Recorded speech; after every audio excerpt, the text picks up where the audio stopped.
కురవి మండల కేంద్రంలోని శ్రీ భద్రకాళి సమేత వీరభద్రస్వామి దేవాలయానికి కిసాన్ పరివార్ స్వచ్ఛంద సంస్థ అధినేత యువ పారిశ్రామికవేత్త నానావత్ భూపాల్ నాయక్ సందర్శించి మొక్కులు చెల్లించుకున్నారు.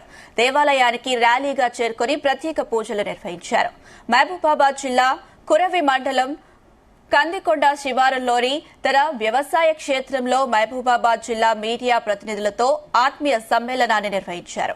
అనంతరం కిసాన్ పరివార్ స్వచ్ఛంద సంస్థ ప్రతినిధులకు బుల్లెట్ ద్విచక్ర వాహనాలను, పాత్రికేయులకు హెల్మెట్లను పంపిణీ చేశారు. పాత్రికేయుల అభ్యున్నతికి కృషి చేస్తారని భూపాల్ నాయక్ తెలిపారు.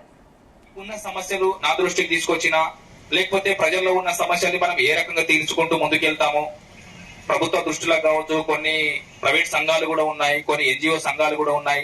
తద్వారా ఉన్న సమస్యలని మనం చాలా అవలీలంగా మనము సాల్వ్ చేయొచ్చు. ఇది పెద్ద విషయం ఏం కాదు.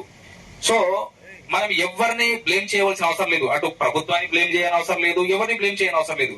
మన చిత్తశుద్ధితో మనం పని చేసుకుంటా పోతే ఏ సమస్య అయినా సరే ఆ సమస్య చిన్నగా సాల్వ్ అయిపోతుంది. పెద్ద ప్రాబ్లం ఏం లేదు. కాబట్టి నేను ఎప్పుడు మీ అండంటూ ఉంటాను. మీకు ఏ సమస్య వచ్చినా కూడా మీతో పాటు ఉంటాను. సో కాబట్టి ఎప్పుడు ఏ సమస్య ఉన్నా కూడా నా దృష్టికి తీసుకొచ్చే ఖచ్చితంగా సాల్వ్ చేసే ప్రయత్నం చేస్తానని చెప్పేసి మీకు మాటిస్తున్నాను.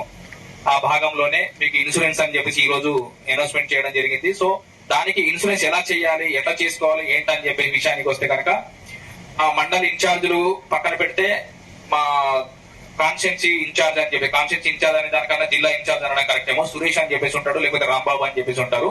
సో మీకు ఇంతకుముందు ఏ రకమైన ఫోన్లు వచ్చినా అట్లాగే ఫోన్ వస్తుంది. సో దానికి సంబంధించిన డాక్యుమెంటేషన్ ఏం కావాలో ఆ డాక్యుమెంట్ మీరు చేస్తే మీ పాలసీ అనేది మీ ఈమెయిల్ కి రావడమా, లేకపోతే మీకు వాట్సాప్ పంపించడమా, ఏంటంటే ఆ కార్యక్రమం చేసుకుని మీరు ఎన్రోల్ చేసుకుంటే దట్ కెన్ బి పాసిబుల్.